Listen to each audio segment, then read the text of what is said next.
Evangelho de Jesus, segundo escreveu Lucas, no capítulo 15.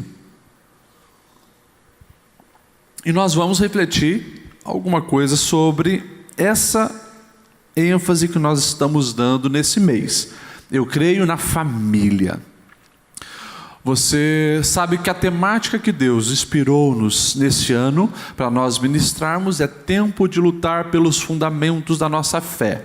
E todo mês a gente vai destacar um fundamento, para isso ficar impregnado na sua mente, no seu coração, e de fato, como o pastor Aguiar tem feito, de uma maneira prática, você entenda como lutar pelo fundamento da sua fé. Então, nós falamos já sobre as Escrituras, e mês de março nós vamos falar sobre família. Você achou Lucas capítulo 15, verso 11 em diante? Uma parábola muito conhecida, uma história de Jesus, diz assim, a partir do verso 11 do capítulo 15. Jesus continuou: um homem tinha 2 filhos. O mais novo disse a seu pai: Pai, eu quero a parte da minha herança. E assim então ele repartiu a propriedade entre eles. Não muito tempo depois, o filho mais novo reuniu tudo o que tinha, foi para uma região distante e lá desperdiçou seus bens vivendo irresponsavelmente. Algumas versões diz dissolutamente. Verso 14. Depois de ter gasto tudo, houve uma grande fome em toda aquela região e ele começou a passar necessidade. Por isso foi empregar-se com um dos cidadãos daquela região, que o mandou para o campo a fim de cuidar de porcos.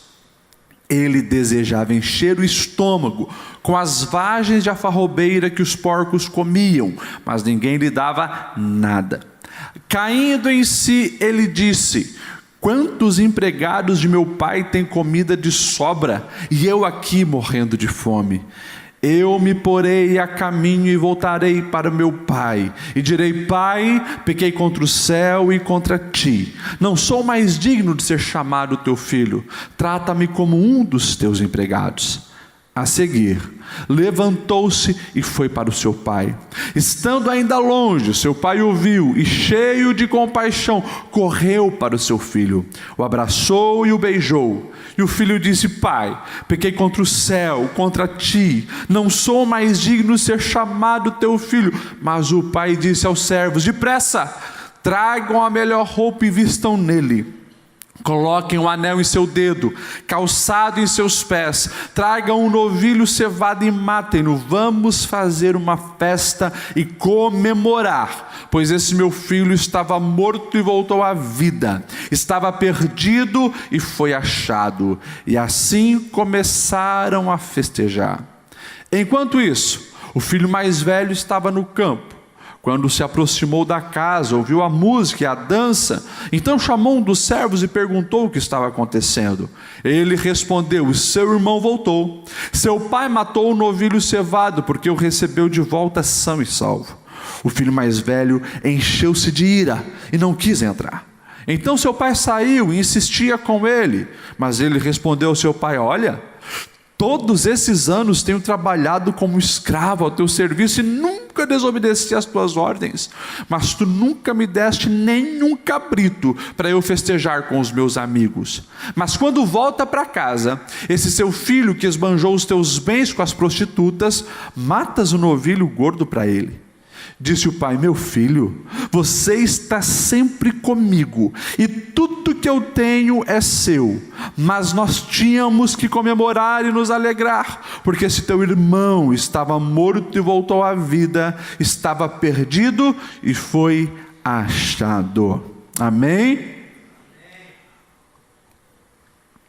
Meus irmãos, quando nós falamos de família, nós falamos de algo que, como você mesmo disse essa noite, é um projeto de Deus, e é algo que está no coração de Deus.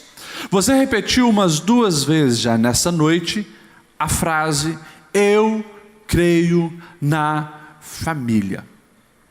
O que está por trás disso? Quando você diz que você crê na família, você está se comprometendo com algo. Com o que você está se comprometendo? Como nós falamos, esse mês você ouvirá muito sobre família. E talvez você está aqui preocupado dizendo: pastor Lediel, eu sou um adolescente, eu sou um jovem que moro sozinho. Pastor Lediel, eu sou alguém traumatizado com a minha família. Eu odeio essa palavra. Como alguns já me relataram, pastor Lediel, quando nos domingos à noite vocês fazem aquela oração em família, é o pior momento para mim, porque eu não tenho boas referências quanto ao meu lar. Eu me bloqueio, eu me angustio, eu não sei o que fazer. Escute o que eu vou te dizer. Se você acredita que família é um projeto de Deus, você precisa, com urgência, independente se a sua referência é boa ou não, melhorar o teu entendimento sobre família. Porque se família é um projeto de Deus, você pode ter certeza que isso é algo bom, é algo excelente. Mas nós sabemos que temos um adversário que tenta minar tudo aquilo que Deus estabeleceu. Temos um adversário que tenta corromper, tenta deturpar, ele tenta tirar a visão divina, para que nós venhamos, literalmente, nos afastar daquilo que Deus estabeleceu para a nossa vida. Então, quando nós falamos sobre família, quando você ouve falar sobre família, você precisa se apaixonar por essa ideia. Você precisa orar por isso, derramar a sua alma sobre isso, e você precisa aprender sobre isso, porque independente da tua situação hoje, eu acredito que você procura fazer parte de uma família por excelência, constituir uma família por excelência, ou ser bênção para as famílias que te cercam. Então, família tem tudo a ver com cada um de nós, independente da tua situação atual. Amém ou não amém?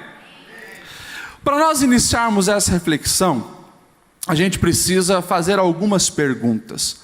A primeira pergunta que eu gostaria de fazer é: em qual princípio você baseia as decisões que você toma na sua família ou sobre família na sua vida? Você escutou isso? Qual os princípios você se baseia as decisões que você toma em família? Quais são as fontes que você busca? Quais são as fontes que influenciam as suas decisões? Numa geração como a nossa, uma geração digital, a gente sabe que muitas fontes vêm do mundo virtual. As pessoas tomam as decisões sobre família baseado no que assistiram na TV, o que assistiram na série no Netflix, ou que ouviram um youtuber falar a respeito de família. Tem muita gente tomando a decisão baseada nisso. Nós vivemos uma era da geração politicamente correta. Então aquilo que a maioria pensa ser o certo, as pessoas elas acabam trilhando esse caminho. E aqui começam os perigos, e me perdoe a expressão, mas o politicamente correto que seja jogado no lixo, para não dizer uma outra frase, né? Porque a nossa vida não deve ser regida pelo politicamente correto. A nossa vida precisa ser regida pela palavra de Deus, pela verdade eterna. Isso é o que atrai as bênçãos do Senhor sobre a nossa vida. E se Deus é o Criador da família, as fontes que nutrem as minhas decisões precisam ser provenientes da palavra de Deus, dos ensinos de Deus, dos princípios de Deus. Quando nós olhamos essa parábola, você sabe que o contexto é um contexto que busca mostrar a graça de Deus sobre a humanidade. E você vai ver lá no versículo 1 do capítulo 15, já falei algumas vezes, mas só para você entender o contexto. Jesus está ensinando e lá tem prostitutas, pessoas rejeitadas da sociedade, os pecadores. Lá tem publicanos, aqueles que cobravam impostos e eram vistos como pior espécie. Olha só, as piores espécies, prostitutas e publicanos. Do outro lado, tinha também ali no grupo, ouvindo Jesus ensinar, os fariseus, os escribas, aqueles que se consideravam os religiosos, os puros. Jesus então, ele vai contar 3 histórias, você conhece as 3 histórias do capítulo 15. Você vai ouvir a história da ovelha perdida, O pastor tinha 100 ovelhas, aí ele conta 99, repete a contagem 99, está faltando uma, vai atrás da ovelha perdida até encontrar, resgata e faz uma festa quando chega em casa com os outros pastores. Uma segunda história, Jesus conta a história de uma mulher que tinha dracmas, e ela perde uma dessas dracmas dentro de casa. E ela varre toda a casa, e quando encontra aquela dracma, chama as amigas, as vizinhas, faz uma festa porque achou a dracma perdida. E Jesus culmina essas duas histórias numa terceira história, porque Jesus está dizendo, olha, alguns se afastam da casa, como a ovelha, vão para o mundão, se perdem, pecadores, publicanos, prostitutas, estão longe. Outros se perdem dentro de casa, mas a graça é sobre os dois. Ou seja, Jesus então vai contar uma história de um pai que tinha 2 filhos. O filho mais novo pede herança e vai para o mundão fazer a festa. A boa parte da humanidade se enquadra aqui, pessoas que não querem nada com Deus, vão para longe e mergulham-se no pecado, sujam com o lamaçal do pecado, mas uma hora se arrepende e volta para Deus, e o pai aqui está de braços abertos para recebê-lo. Outros se perdem dentro de casa, outros mantêm aquela posição religiosa, aqueles que buscam obedecer, mas não porque já receberam a graça, para alcançar alguma graça, e também estão longe do coração do Pai. Jesus então está nesse capítulo falando sobre a graça, mas é interessantíssimo.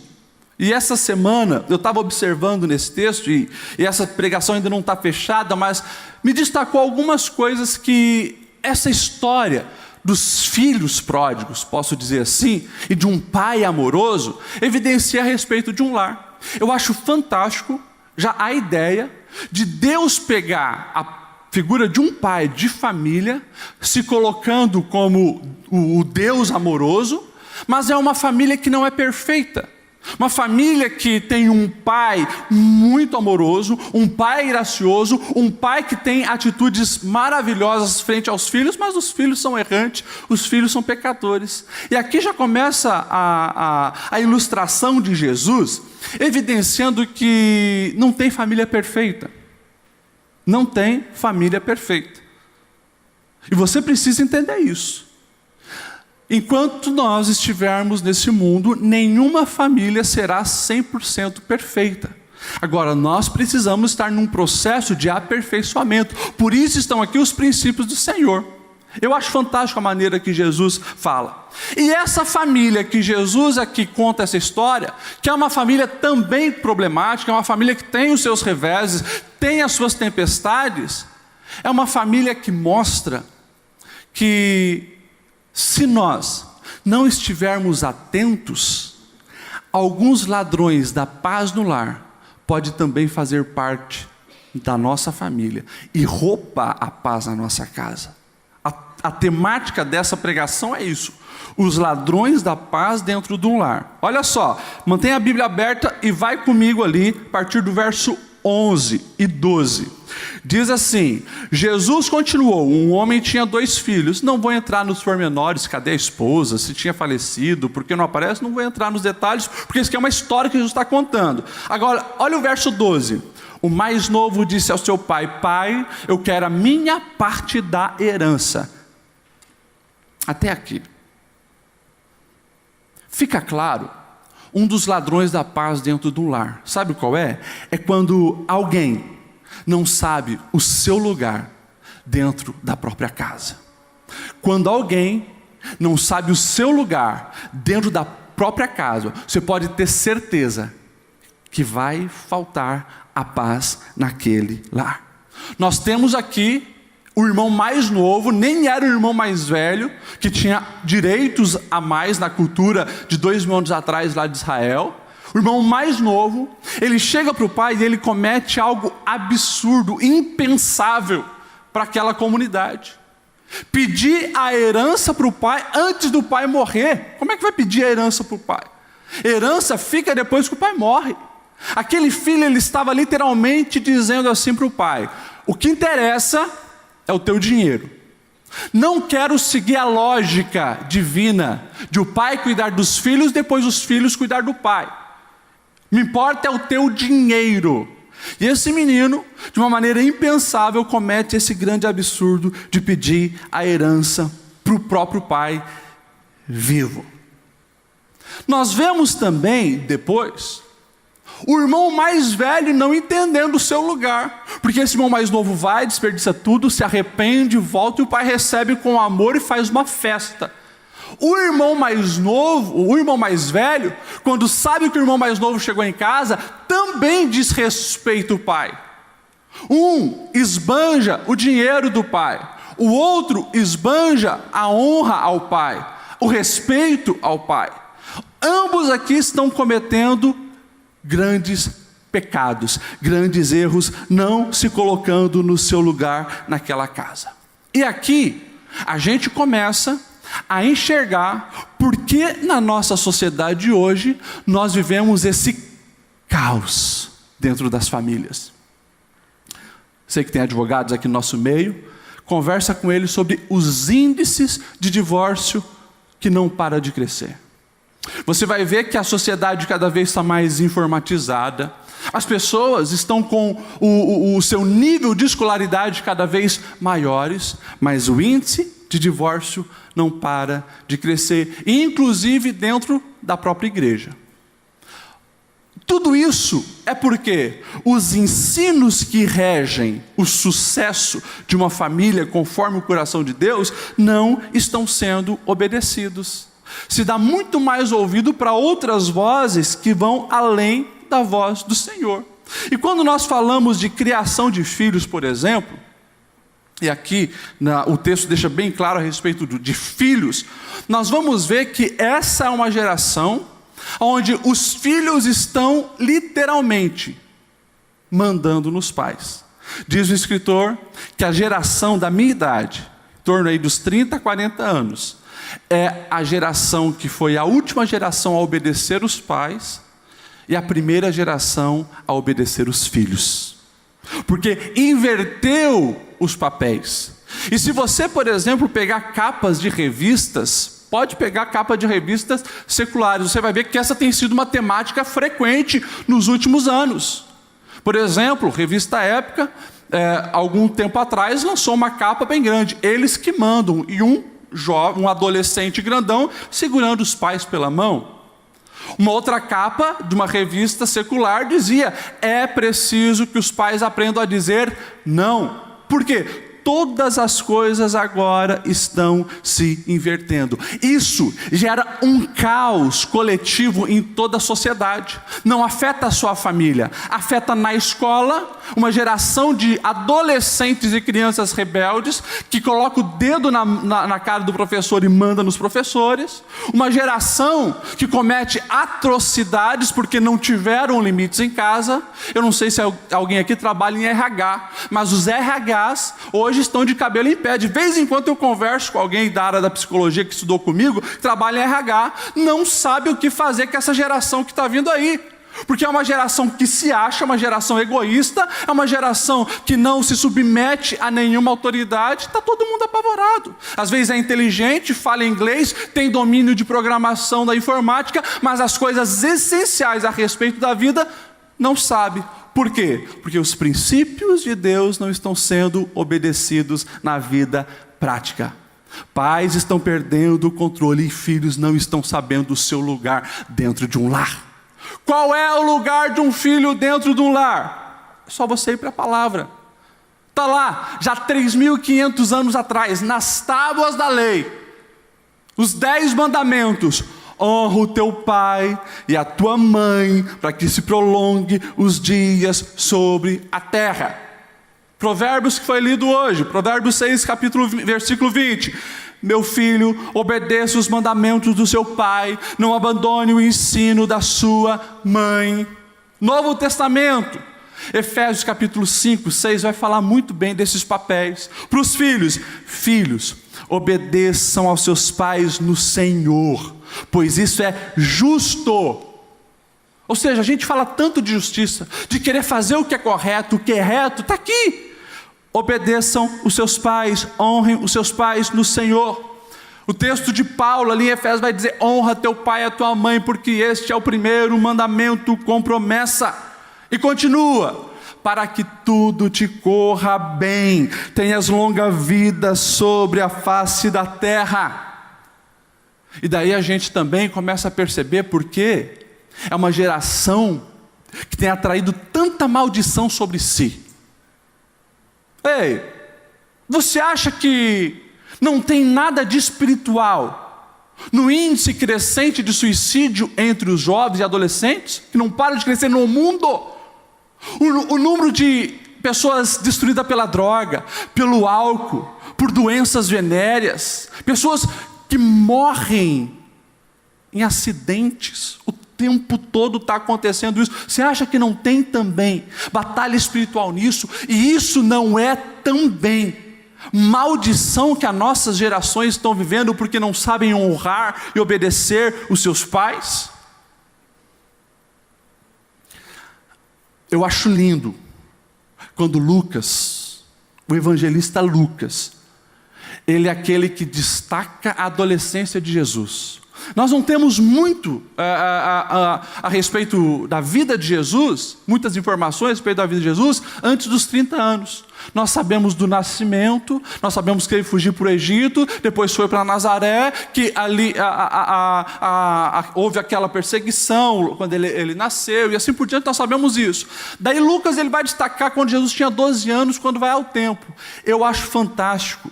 Capítulo 2, verso 51, Lucas ele escreve assim: e Jesus desceu com eles para Nazaré, e lhe era submisso. Olha essa frase, talvez você nunca reparou nessa narração de Lucas, falando do adolescente Jesus. Ele era obediente e submisso aos seus pais. É fantástico isso. Isso evidencia a coerência dos ensinos do Senhor, tanto do Antigo Testamento quanto do Novo Testamento, falando para os filhos: obedeça e honra pai e mãe. Talvez você está aqui e você está na sua mente pensando só em criança, adolescente e jovem que ainda moram na casa dos pais. Não, essa palavra é para mim. A palavra é para mim. Casado, pai de um filho de 8 anos, de uma filha de 7 anos, mas que tem os meus pais vivos. Eu estou honrando e respeitando os meus pais. Talvez você está aqui, você tem cabelo branco já, mas o teu pai ou a tua mãe ainda é vivo. E a pergunta do Senhor ainda é essa: você tem honrado o seu pai e a sua mãe? Tem respeitado? São perguntas que nós precisamos fazer para a nossa vida. Hoje é culto de ensino, é para a gente olhar na palavra e aprender que os céus e a terra vão passar, mas as palavras do Senhor não. E às vezes a gente não sabe porque as coisas não fluem na nossa vida, não deslancham, não destravam. Às vezes é isso aqui. A gente está literalmente esquecendo de princípios sagrados que estão no coração de Deus, desejosos de ser derramados no nosso coração, para nós sermos agentes de transformação na nossa casa, na nossa família e nas pessoas que nos cercam. Quando os filhos ou os pais não estão no seu devido lugar, pode ter certeza, vai haver intriga, vai haver confusão, vai haver problema. Ali a paz não vai reinar. Deixa eu falar algo mais dentro disso. Você que é pai, talvez você faça parte da geração que tem colocado o seu filho no lugar errado. Não é o pai da parábola. O pai da palavra colocou o filho no devido lugar, porque o filho toma uma decisão absurda e o pai não vai atrás ficar paparicando: oh, tadinho dele. Não, o pai deixa o filho aprender com a vida. Mas tem pais da nossa geração que colocou o filho no trono do coração. Você sabia que os filhos têm um grande potencial, escute isso, na nossa geração, de nos tornar idólatras? tudo aquilo que tira a centralidade de Cristo na nossa vida, nos torna idólatra. E nós vemos uma geração ativista, que daí para compensar, acabam idolatrando os próprios filhos. E talvez você já conhece alguém assim, você já viu alguém assim, que o filho passa a ser tudo, e aquele filho vai crescendo, passa a adolescência sendo mimado, a juventude sendo mimada, e daí tem um cara de 35 anos barbado, que a mãe nunca deixou colher as consequências das escolhas erradas que ele fez. Esse pai, quando vê o filho tomando uma decisão absurda, ele deixa. Sabendo, eu acredito, com dor no coração, que o filho ia se dar mal, porque estava traindo maldição sobre si, mas tinha que ir, dar com a cara na parede, ficar lá. Quando a Bíblia diz que esse jovem perdeu tudo que tinha, e a única coisa que sobrou foi estar na lama, cuidando de porcos, isso aqui para um judeu, irmão, até hoje, porcos não são comida dos judeus, até hoje eles abominam isso. Estava dizendo que é o maior nível de humilhação. Esse jovem, ele teve que chegar lá, para ele aprender a respeito da vida, a dar valor ao que ele tinha em casa, e aprendeu, porque aquele jovem lá, ele diz, na casa do meu pai, até os empregados, o menor dos empregados, está numa situação bem melhor do que eu. E a partir desse cair em si, é que ele começa então a planejar uma solução, se levanta e tem uma atitude de um homem daí.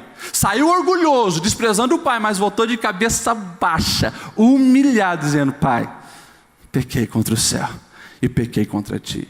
E aqui eu abro um parênteses nessa frase. Você prestou atenção no que esse jovem diz? Ele não diz, pai, eu pequei contra ti. Ele sabia que quando ele desrespeitou o pai, ele também ofendeu a Deus. Pequei contra os céus e contra ti. Para ver a seriedade que Deus trata o assunto de filiação, honra e respeito a pai e mãe. Então nós precisamos olhar para ver se na nossa vida, na nossa casa, nós não estamos aí confundindo papéis. No outro momento eu vou falar sobre papel de marido e papel de esposa, que isso também tem gerado um grande problema. Semana passada o pastor Igor já falou alguma coisa a respeito disso, eu acredito, né? Nós vamos falar também desse assunto, mas por favor, por amor à sua alma, avalie como está o seu papel de marido, de esposa, de filho. Avalie como está o seu papel, e se não estiver de acordo com os ensinos da Sagrada Escritura, se arrependa, lembra de onde você caiu e volte a praticar aquilo que é correto, por amor à sua alma. Segundo ladrão da paz dentro de um lar que aparece aqui nessa história que Jesus conta, é a divisão a respeito dos propósitos e objetivos. Quando um pensa uma coisa, o outro está pensando outra coisa. O próprio Jesus, ele vai dizer lá em Mateus capítulo 12, verso 25, quando ele expulsa demônios, e os fariseus enciumados, vê que quando Jesus expulsa demônios, o povo começa a dizer, esse verdadeiramente é o filho de Davi? Então os fariseus olham aquela cena e dizem, ele está expulsando isso por Beelzebu, que é o príncipe dos demônios. Jesus, ele vai dizer uma frase fantástica. Jesus, ele vai dizer assim, todo reino dividido contra si mesmo será arruinado. Toda cidade dividida contra si mesmo vai ser arruinada. E olha o que Jesus vai dizer, toda casa dividida contra si mesmo não subsistirá. Quando nós olhamos essa família, nós vemos um pai com o objetivo de ver unidade, graça, amor, compreensão, harmonia nesse lar. Pelas falas do pai você vê que esse era o propósito do pai. Mas o propósito do filho mais novo era uma independência libertina. Ele queria curtir a vida, pegar o dinheiro, vazar, tanto que o irmão já sabia. Foi gastar o dinheiro com as prostitutas, com a farra. com os bailão, com os baile funk, com as raves, se mandou. Agora, quando nós lemos a história, fica também claro o objetivo do irmão mais novo. O propósito do irmão mais novo não estava em sincronia com o coração do pai. O propósito do irmão mais velho, quer dizer, o irmão mais velho ele queria, sabe o que? Proteger a sua herança. Era o que? O negócio. Ele queria os bens do pai. O irmão mais velho queria isso. O mais novo, uma independência libertina. O mais velho, a herança do pai. Tanto que a obediência e a submissão dele na casa do pai, não era porque ele amava o pai, não era porque ele queria viver aquilo que o pai vivia. O coração dele estava distante, tanto que ele joga isso na cara do pai. Tanto que quando o irmão volta, ele está preocupado com o bezerro cevado. Ele está preocupado que agora ele tinha que dividir de novo a herança. Ou seja, mentalidades e propósitos totalmente diferentes não trouxeram a paz para aquele lar. Vamos olhar pelo menos esses dois casos, que aqui é um alerta de Deus para a nossa geração também. Primeiro, essa figura aqui representando esse irmão mais novo, esses propósitos de uma liberdade, entre aspas, né? Essa independência perigosa quando cai na libertinagem. Deus colocou em nós algo lindo. Quando a gente passa pela adolescência, a gente começa a literalmente ver a vida por uma outra ótica. A gente quer ser mais independente. Deus colocou isso em nós, nos preparando para a fase adulta. Deus colocou esse desejo da gente ser independente. Mas a gente precisa cuidar, porque isso pode literalmente ser confundido com outras coisas. Alguns até pegam, né? Não, é bíblico, está lá, em Gênesis, é instrução divina. Deixará o homem pai e mãe, unir-se-á a sua mulher, e assim serão. Sim, nós precisamos deixar. Mas quando fala de deixar, a palavra de Deus não está dizendo de abandono aos pais, não está dizendo de se desligar da família. Quando a Bíblia fala em deixar pai e mãe, ela está falando de outras coisas. Ela está falando de emancipação financeira, emocional, mas não de esquecer e abandonar os pais. Está dizendo que o cônjuge precisa se tornar a pessoa mais importante para aquele homem. É isso que a palavra está ensinando. Só que hoje, alguns estão se confundindo. E literalmente caindo num abandono familiar, enfiando a cara numa libertinagem onde não precisa prestar conta para ninguém. E isso tem gerado grandes problemas, porque olha só, antigamente era muito simples. Antigamente o divórcio já era visto por um olhar diferenciado. Então as pessoas às vezes nem mais, digamos, tinham sentimentos. A gente aprendeu isso, que o casamento não é baseado em sentimentos, é propósito, é decisão, é escolha, é aliança, mas enfim. Mas antigamente, geralmente o homem ele saía da casa do seu pai para casar, e a moça saía da casa da sua mãe para casar. Hoje as coisas mudaram, as pessoas vão para uma outra cidade fazer uma faculdade e tal. Então o que tem acontecido? Hoje as pessoas saem de casa e literalmente esquecem pai e mãe. O celular, às vezes, da mãe, coitada, está ligando, e ele está vendo lá, mas despreza, porque não quer mais prestar conta. Vai criando uma mentalidade muito independente. E daí está o cara lá, uma mentalidade independente desde os 25 anos, 10 anos de dependência. Agora está com 35 e quer casar. Acha uma moça também, que desde os 20 está fora de casa, agora ela está com 25. 5 anos vivendo de maneira independente. Quando eles vão se juntar, para se acertar é muito mais difícil. Porque se sai da casa do pai, ali eles tinham que prestar conta para o pai, respeitar o pai e assim por diante. Mas ficou muito tempo mandando no seu próprio bico. Quando eles se encontram, olha, precisa de mais ajustes do que o casal que saiu da casa do pai para se entenderem. Essa é a realidade. E daí, o cara está 10 anos vendo aquela vida, ele não quer prestar conta para a mulher dele. Da onde vai, o que faz com o dinheiro e assim por diante. Isso tem dado alguns problemas. Pastor Lediel, você está falando do quê? Eu estou falando dos resultados de atendimento no gabinete, da vida prática de hoje. É impossível, então, alguém que vive já anos uma vida independente se acertar? Não, não é impossível. Mas precisa de mais esforço, de mais renúncia. Você precisa saber que casamento é abrir mão de si. Amém ou não amém? Estamos falando dessa área. É culto de ensino, nós vamos por aí. Mas enfim, estamos falando de prioridades. Esse filho mais novo, ele estava equivocado nas suas prioridades e caiu numa libertinagem e não numa emancipação. Fugiu de casa, desrespeitando o pai, começou tudo errado. Não tem como dar certo. Entenda isso, não tem como dar certo. E eu falo aqui para você jovem que está aqui. Se você saiu de casa para viver sua independência, mas saiu com essa intenção de se alicerçar numa libertinagem, desrespeitando pai e mãe, eu infelizmente preciso te falar uma verdade: você não vai prosperar, porque você está construindo a sua vida sobre a areia. Uma hora ou outra vai ruir. Volte e acerte o que você fez, peça perdão, reconcilie-te, mas você precisa ter a bênção da sua família sobre você.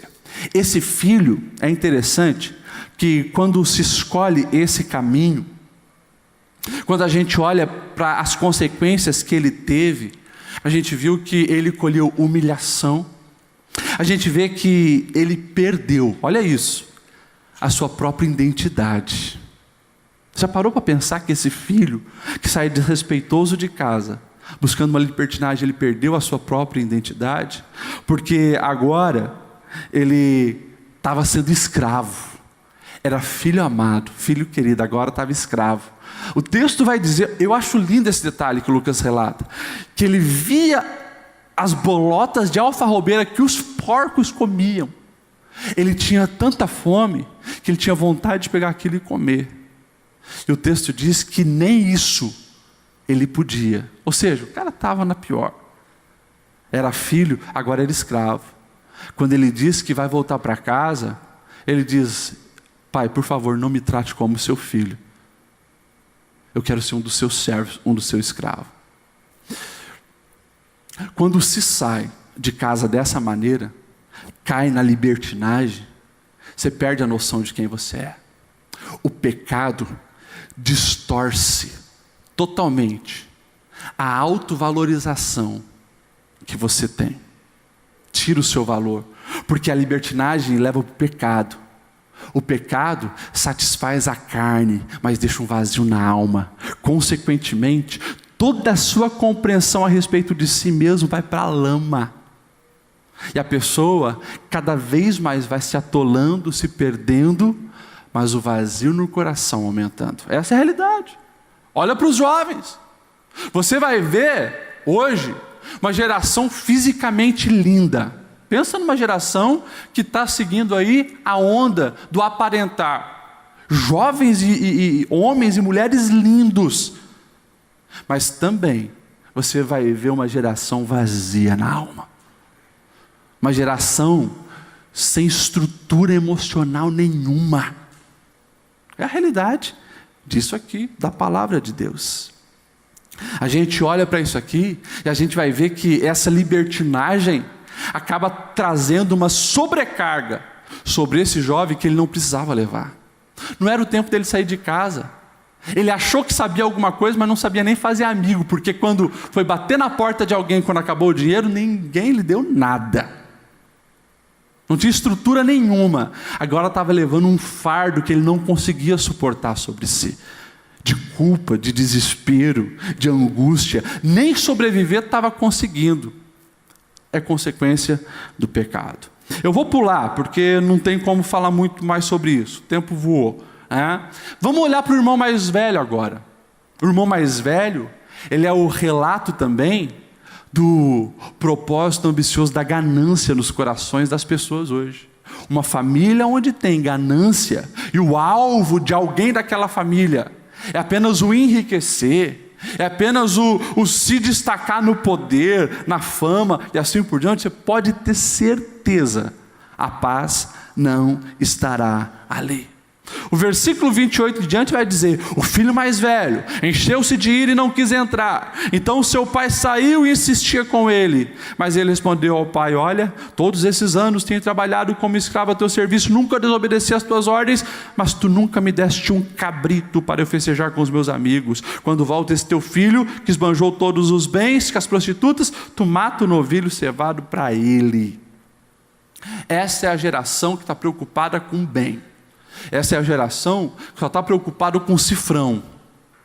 Não está preocupado com o relacionamento, não está preocupado com a alma do irmão necessitado, não está preocupado aonde o irmão foi, o que o irmão sofreu, não está preocupado com nada. Ele está preocupado com o material. A gente sabe, e eu tenho pregado isso continuamente aqui, nesse púlpito, que esse é o espírito da nossa geração, focado apenas no cifrão, no ter, porque você precisa construir a sua identidade baseada no que você tem. A sociedade lá fora vai te valorizar pelo que você tem. Só que Deus, o Pai amoroso, nos valoriza pelo que nós somos. Independente se nós estamos com túnica de seda ou com trapo sujo, com lama e cocô de porco, para o Pai nós somos filhos. E Ele vai nos abraçar. A gente precisa entender que essa síndrome de um capitalismo onde gera ganância no teu coração e seu espírito maligno. Paulo, orientando a Timóteo, ele vai dizer: cuidado, e orienta esses que querem ficar ricos, porque muitos seguindo esse caminho caíram em desgraça, caíram em perdição, entraram em confusão. Pastor Ledial, por que o senhor está falando isso hoje aqui num culto de ensino, falando sobre família? É porque em muitas casas não tem a paz, justamente porque o cifrão tomou o lugar de Deus. O cifrão se tornou a coisa mais importante. E daí não se tem tempo para os filhos, não se tem tempo para a esposa, só se tem tempo para o trabalho, porque trabalho é dinheiro, então tem que trabalhar o tempo todo. É 12 horas por dia, 15 horas por dia. Chega destruído e dá o resto para o seu cônjuge, dá o resto para os seus filhos. Isso vai dar problema. É uma ação que vai gerar uma reação. A gente precisa trabalhar. O trabalho é divino, o trabalho dignifica o homem, o trabalho foi algo instituído por Deus. Pastor Ledial, mas o trabalho não é fruto do pecado? Não. Você vai ver que já antes do pecado lá no Éden, Adão e Eva são colocados lá para eles gerenciarem, administrarem. Mordomia, a expressão no grego, porque eles deveriam fazer. Sim, o pecado intensificou isso, com espinhos, abrolhos e assim por diante, mas sempre se trabalhou, isso é uma ideia divina. Agora, como eu falei, tudo o diabo tenta distorcer para minar o nosso bem-estar. E o diabo, literalmente, na nossa geração, ele tem levado as pessoas a caírem num ativismo ganancioso. E a gente tem visto pessoas com fortunas e mais fortunas. Como eu já atendi, gente que anda de jato, mas daria tudo o que adquiriu para ter o respeito do filho, para ter o respeito da esposa, porque construiu o seu império monetário nas ruínas da família. Isso é um perigo evidenciado aqui nessa parábola, um foco errado, longe do coração do pai, que vai tirar a paz de um lar.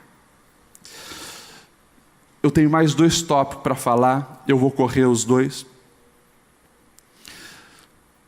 Um outro ladrão da paz no lar, que a gente olha para esse texto e a gente enxerga, é o egoísmo.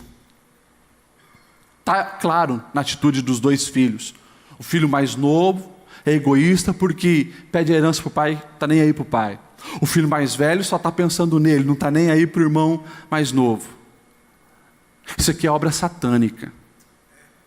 Quando você vai lá em Gálatas, onde Paulo, inspirado por Deus, vai falar de obras da carne, frutos do Espírito, Gálatas capítulo 5, você vai ver que entre as obras da carne, aparece bem grande lá, egoísmo. É algo que a nossa geração está vendo quase como uma virtude. Mas a gente precisa, pela palavra, dar nome aos bois. Egoísmo é pecado. Quando você se torna egoísta, quando nós nos tornamos egoístas, a gente está indo na contramão de tudo o que Deus quer para a nossa vida. Porque nós precisamos parecer com Cristo. O alvo da vida de um cristão é se parecer por Cristo. Como que nós vamos se parecer com Cristo sendo egoístas, sendo que Ele se entregou por nós? O maior ato de altruísmo está lá, na cruz. Então, egoísmo é um grande problema. É pecado. E a gente precisa fugir disso. Eu poderia entrar aqui nos papéis. Já viu que nós estamos vendo uma geração de pais egoístas? Como assim, pastor Lediel? Pais que pensam que os filhos estão ali para fazê-lo feliz. Pais que pensam que os filhos estão ali para promoverem eles para a sociedade. E daí quando um filho erra, quando o filho faz algo que não devia, aquele pai se frustra, aquela mãe se frustra. É o fim do mundo para ele, quando um filho desrespeita. É uma geração que não suporta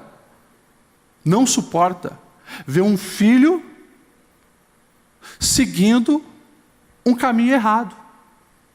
E como eu falei, por isso tenta proteger ele das consequências, porque pelo menos na aparência a sociedade precisa achar que está tudo certo aqui em casa. Essa é a geração que nós estamos vendo aí. E filhos, escute o que eu vou te dizer, filhos uma hora ou outra vão te frustrar. Você que é pai aqui, bem provável você já ouviu algumas coisas do teu filho falando a teu respeito, falando de você que você não queria ouvir. Você faz tudo por ele. E ele vai olhar para você e dizer: te odeio, seu quadrado, você não me entende. É assim. Na sua infantilidade, imaturidade, os filhos vão fazer isso. Mas tem um monte de pais se perdendo, se desestruturando, porque eles estão pensando só neles. E se um filho compromete a sua imagem de pai e mãe perfeita, que conseguiu direcionar os filhos, aquilo ali é rompido e é um absurdo para ele. Enfim, egoísmo é um grande problema. Maridos egoístas, mulheres egoístas, filhos egoístas. Ou geração de filhos egoístas também. Filhos que vê o pai como esse aqui, apenas como um caixa monetário, um caixa de banco, onde quando precisa, passa lá o cartão, dá um beijo, dá um carinho, pai, e daí o pai dá vintão, cinquentão, cenzão, mas fora disso o pai não serve para nada. Geração egoísta. Aonde reina o egoísmo, vai faltar a paz do Senhor. Vou pular agora para o último ponto, a falta de perdão. Também é um ladrão da paz dentro do lar. Aqui, o pai perdoa, mas tem um irmão que não perdoa. Um irmão que sempre está ali para apontar o dedão e te acusar. Alguém que está ali para dizer: desperdiçou os bens com as prostitutas, não merece nada, não merece perdão, não merece graça.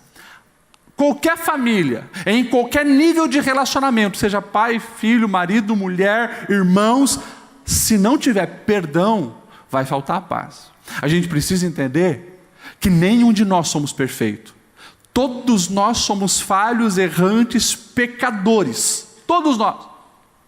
Se nós não somos perfeitos, uma hora ou outra nós vamos errar com as pessoas que nos cercam. Porque dentro do lar, a gente é, de fato, quem somos.